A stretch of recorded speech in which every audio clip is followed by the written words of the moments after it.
Dans cette vidéo, nous allons utiliser le logiciel GeoGebra pour mettre en évidence le théorème de Thalès. Nous avons représenté deux droites D1 et D2, séquentes en A. Nous avons placé un point B sur D1, un point C sur D2. Nous avons tracé la droite BC. Ensuite, nous avons placé un point libre M sur D1. Comme ça, on va pouvoir le faire varier sur D1. Nous avons représenté la droite passant par M et parallèle à BC. Cette droite coupe D2 au point N. Nous allons calculer les distances AM, AB, AN, AC, MN et BC. Pour cela, on vient ici dans le champ de la saisie, on va écrire AM et le logiciel nous donne la distance entre A et M. Voilà. Vous pouvez aussi venir ici, là, distance aux longueurs, on peut faire comme ça, la distance entre A et M, voilà, et AM égale. Donc on peut déplacer cette étiquette, voilà, elle est là, je peux supprimer celle-là, je n'ai plus besoin. Épingler, comme ça je peux la placer où on veut, et on va faire de même pour les autres. Voilà, après avoir affiché les autres longueurs, nous avons calculé à l'aide de logiciel les quotients AM sur AB. Le logiciel appelle petit p, il donne la valeur 0,38. AN sur AC, le logiciel appelle petit c, il donne la valeur 0,38.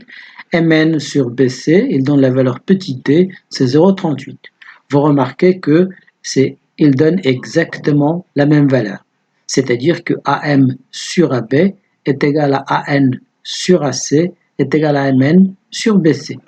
Donc on va voir sur le graphique, AM c'est cette distance, AM divisé par AB, et là c'est AN divisé par AC, et là MN divisé par BC.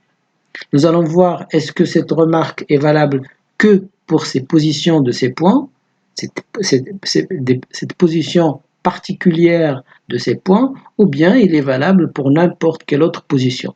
Et pour cela, nous allons faire varier le point M sur la droite D1.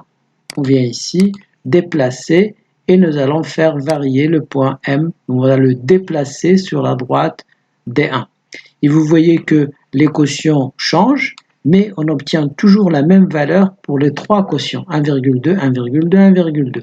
Pour une autre position de point M, 1,46, 1,46, 1,46. Ça veut dire qu'on obtient en fait exactement la même valeur de ces trois quotients pour n'importe quelle autre position du point M sur la droite D1. On peut même placer le point M de l'autre côté de B par rapport à A. Vous voyez, on obtient encore 0,78, 0,78, 0,78. Vous pouvez aussi animer automatiquement le point M. Pour cela, on cherche ici le point, là où le point M est défini, dans la partie saisie, elle est là. Vous voyez, vous cliquez ici et le point M se déplace tout seul. C'est une animation automatique.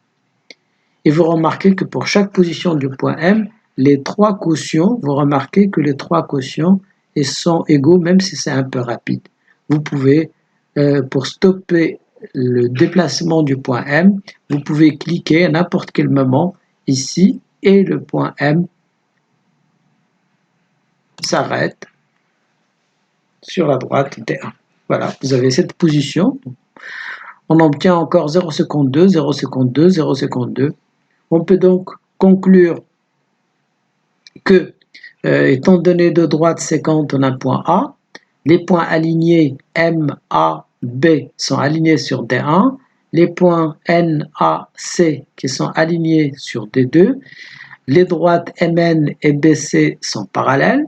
Dans ce cas, je peux dire que AM sur AB est égal à AN sur AC est égal à MN sur BC.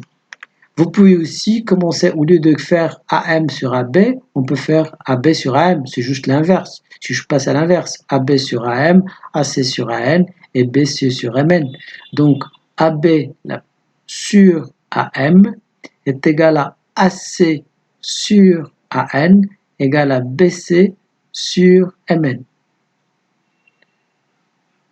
Donc vous voyez que ces trois quotients sont égaux, quelle que soit la position du point M sur la droite D1.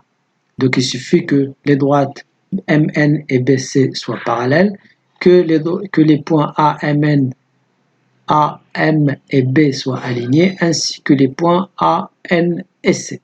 C'est le théorème de Thalès.